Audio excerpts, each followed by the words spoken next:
Di sebuah kebun binatang yang tenang di pinggiran kota, malam biasanya datang dengan keheningan. Lampu-lampu mulai padam satu persatu. Pengunjung terakhir meninggalkan gerbang dan para penjaga pun berpamitan. Namun, tak ada yang tahu bahwa setiap malam bulan purnama, kebun binatang itu berubah menjadi tempat yang penuh warna musik dan tawa. Karena malam itu adalah waktu untuk pesta rahasia hewan-hewan yang tinggal di kebun itu. Gogo adalah seekor gajah besar yang bijak dan penuh semangat. Ia adalah pemimpin dari acara spesial ini. Ia punya kemampuan luar biasa, mampu mengingat jadwal bulan purnama dengan sangat akurat.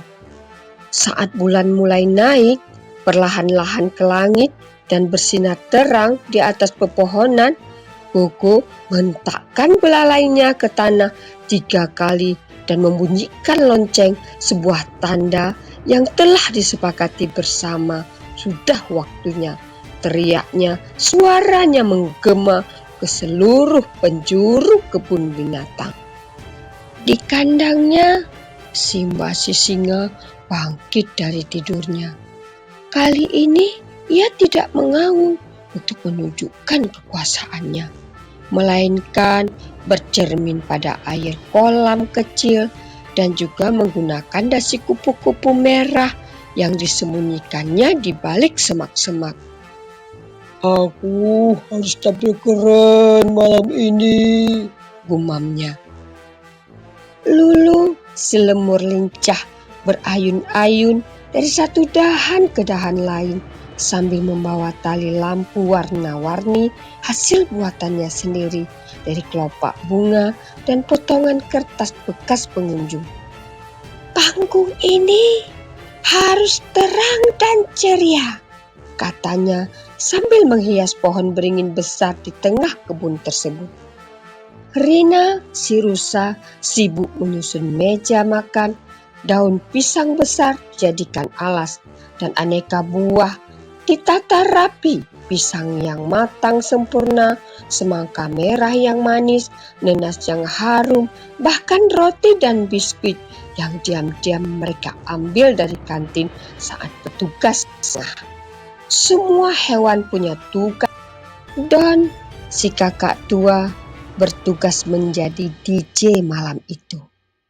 Ia membuka tempat persembunyiannya di sebuah sarang burung yang penuh dengan benda-benda unik hasil pengumpulannya selama bertahun-tahun. Di sana ada radio tua yang masih bisa berfungsi jika diputar dengan paruhnya yang tepat. Ia mulai memutar lagu-lagu meriah dari irama samba hutan hingga lagu-lagu klasik yang membuat gajah dan juga monyet berdansa bersama. Hewan-hewan berdatangan satu persatu. Ada panda kecil yang canggung tapi mencoba menari. Ada sekelompok flamingo yang menyelaraskan langkah mereka seperti balet. Bahkan seekor buaya yang biasanya menakutkan kini tersenyum malu-malu sambil menggoyangkan ekornya mengikuti irama pesta tersebut. Tapi pesta itu bukan hanya tentang menari. Ada juga lomba adu suara yang selalu dimenangkan oleh Don. Tentu saja ada pertunjukan sirkus kecil dan bahkan sesi mendongeng oleh kura-kura tua bernama Opaku, yang kisah-kisahnya selalu membuat semua hewan duduk dan diam mendengarkannya. Namun, ketika suasana sedang meriah-meriahnya, terdengar langkah kaki manusia. Semua hewan langsung membeku, mata-mata mereka melebar, jantung mereka berdetak kencang. Manusia, bisik Simba dengan suara seraknya. Ternyata itu hanya Pak Didi, penjaga malam tua yang sudah lama tahu tentang pesta ini. Ia tak pernah berkata apa-apa, hanya tersenyum simpul.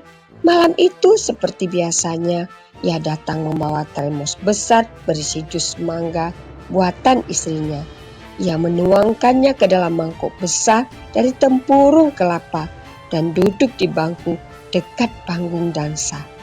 Lanjutkan saja, aku hanya penonton, katanya dengan hangat.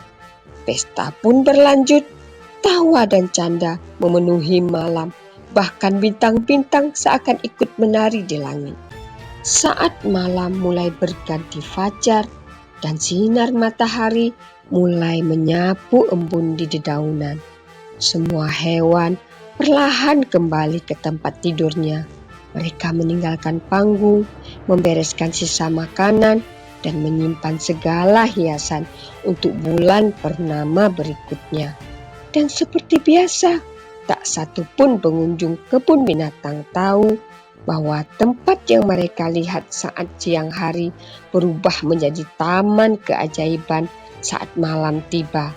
Hanya hewan-hewan dan Pak Didi yang tahu rahasianya.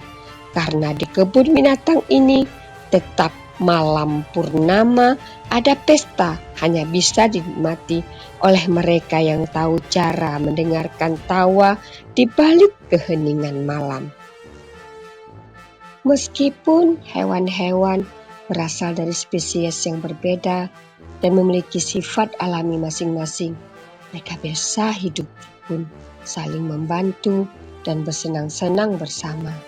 Pesan moral yang bisa disampaikan pada cerita ini adalah kebersamaan menciptakan kebahagiaan. Setiap makhluk berhak bahagia. Rahasia kecil bisa menjaga keindahan. Manusia dan alam bisa hidup berdampingan. Dan kerjasama, persahabatan bisa tercipta meski kita berbeda. Sampai jumpa pada cerita-cerita berikutnya.